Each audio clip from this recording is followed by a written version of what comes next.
ایران کے ساتھ پائیدار اور اہم ڈیل کی 99.9% ایران کے پاس نیوکلیئر ہتھیار نہیں ہوں گے۔ معاہدے کے بعد آبنہ ہرمز مکمل کھل جائے گی۔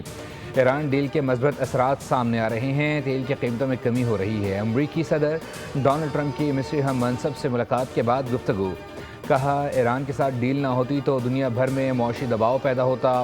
صرف بیوقوف لوگ ہی چاہیں گے کہ دنیا میں معاشی دباؤ پیدا ہو۔ امریکہ ایران میں کوئی سرمایہ کاری نہیں کرے گا۔ ایران کی نیوی، فضائیہ اور فوج ختم کر دی ہے۔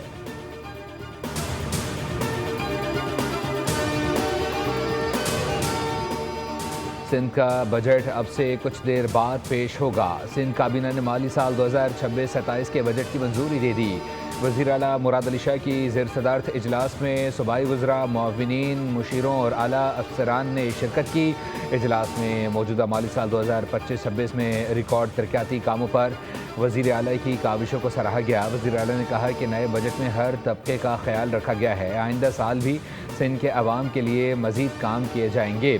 سندھ حکومت بلاول بھٹو کی ہدایت پر غربت کے خاتمے کے لیے خصوصی اقدامات کر رہی ہے۔ سندھ میں آئندہ مالی سال کے 2.7 ٹریلین روپے سے زائد بجٹ تخمینے کا امکان ہے۔ سندھ حکومت کی تنخواہوں میں 7% اور پینشن میں 5% اضافے کی تجویز ہے۔ بجٹ اجلاس میں ایم کیو ایم کے اراکین کا احتجاج کا فیصلہ، موقف اختیار کیا۔ بجٹ کی تیاری کے وقت اپوزیشن اراکین کو اعتماد میں نہیں لیا گیا۔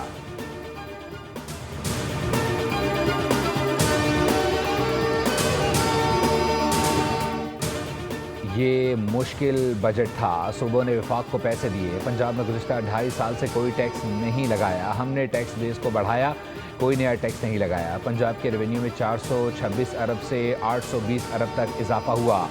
سینئر وزیر مریم اورنگزیب کی پوسٹ بجٹ کانفرنس۔ بتایا فیڈرل گرانٹ میں سب سے زیادہ حصہ پنجاب کا ہے۔ اپنی چھت اپنا گھر اسکیم کے تحت 1.25 لاکھ گھر مکمل ہو چکے ہیں۔ کسانوں کو بلا سود قرضے دیے گئے۔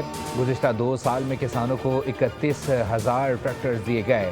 صحت، تعلیم، ستھرا پنجاب کے بجٹ میں کوئی کٹوتی نہیں کی گئی۔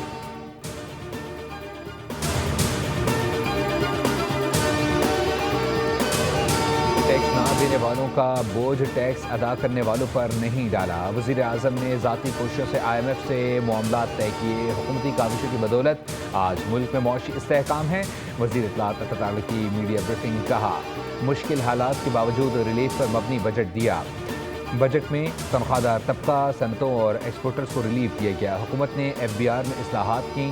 سپر ٹیکس اور ایڈوانس ٹیکس ختم کر دیا گیا ہے۔ مخالفین بھی بجٹ کی تعریف کر رہے ہیں۔ ماضی میں PTI کے لوگ دعویٰ کرتے تھے کہ ملک آج دیوالیہ ہوگا، کل دیوالیہ ہوگا۔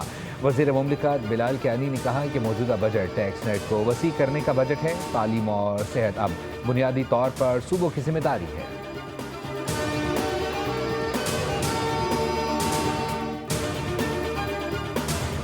چکوال میں CCD اہلکار کی فائرنگ سے جاں بحق 9 سالہ معصوم بچی ہانیہ عدیل کے پوسٹ مارٹم رپورٹ سامنے آ گئی۔ رپورٹ کے مطابق بچی کے جسم پر گولیوں اور زخموں کے 11 نشانات پائے گئے۔ ہانیہ کی موت شدید خون بہہ جانے کے باعث ہوئی۔ گولی لگنے سے بچی کے دائیں ران کی ہڈی بھی ٹوٹ گئی تھی۔ بچی کی دائیں چھاتی، پیٹ، ران اور بائیں کہنی پر گولیوں کے بہت گہرے زخم موجود تھے۔ بچی کے جسم سے گولی کا ایک دھاتی ٹکڑا بھی برآمد ہوا ہے، جسے ڈاکٹروں نے پولیس کے حوالے کر دیا ہے تاکہ گولی چلانے والے کا پتہ لگایا جا سکے۔ ہانیہ کے جسم پر موجود تمام زخم اینٹی مارٹم تھے، یعنی یہ تمام گولیاں اس وقت ماری گئیں جب بچی زندہ تھی۔ زخم اتنے شدید اور گہرے تھے کہ جو عام حالات میں فوری موت کا سبب بنتے ہیں۔